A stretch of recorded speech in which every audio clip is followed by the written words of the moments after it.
Vision கேயா, நம்பகமான பார்வை. எங்க பார்த்தாலும் இப்ப விஷன் கேயா. எவரெஸ்ட் மேன் என்று அழைக்கப்படும் 54 வயதான நேபாளத்தைச் சேர்ந்த மலையேறும் வீரர் கமிரீட்டா 29வது முறையாக எவரெஸ்ட் சிகரத்தில் ஏறி வரலாறு படைத்திருக்கின்றார்.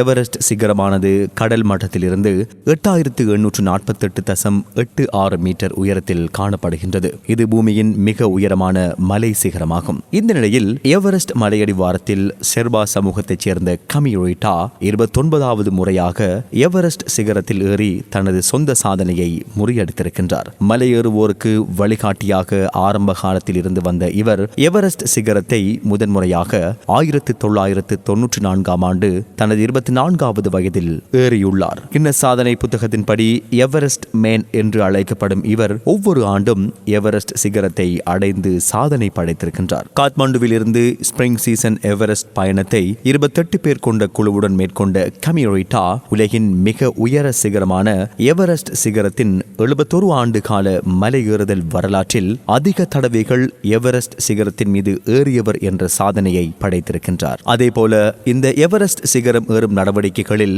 நேற்று மொத்தமாக 2 சாதனைகள் முறியடிக்கப்பட்டிருந்தன. அதில் முதலாவது கமிரீட்டா 29 தடவைகள் மலையின் உச்சியை எட்டிய உள்ளூர்வாசியாகவும், பிரித்தானியாவை சேர்ந்த கேண்டன் கூல் 18 முறை இந்த எவரெஸ்ட் சிகரத்தை சென்றடைந்த வெளிநாட்டவர் என்ற சாதனையினையும் படைத்திருக்கின்றார்கள். இதேவேளை எவரெஸ்ட் சிகரம் ஏறும் காலம் தற்போது ஆரம்பமாகி இருக்கின்ற நிலையில் எதிர்வரும் சில வாரங்களுக்கு இந்த நடவடிக்கைகள் தொடரும் என தெரிவிக்கப்பட்டிருக்கிறது. 1953ஆம் ஆண்டு மே மாதம் 29ஆம் தேதி ஷேபா ரென்சிங் நோர்கே என்பவரும் அவரை தொடர்ந்து எட்மண்ட் ஹிலரி ஆகிய இருவருமே முதலாக இந்த சிகரத்தை எட்டியவர்கள் என அந்த காலகட்டத்தில் உறுதிப்படுத்தப்பட்டது. அதன் பின்னர் பல தசாப்த காலமாக பலர் இந்த ஆபத்தான முயற்சியை மேற்கொண்டிருக்கின்றார்கள். சிலர் அதில் வெற்றி பெற்ற நிலையில் பெரும்பாலானவர்கள் தமது முயற்சியினை தொடர முடியாமல் கைவிட்டிருக்கின்றார்கள். இது தவிர எவரெஸ்ட் சிகரத்தின் மீது ஏறுகின்ற முயற்சியில் சிலர் தமது உயிரையும் இழந்திருப்பதாக வரலாற்றில் பதிவாகியிருக்கிறது.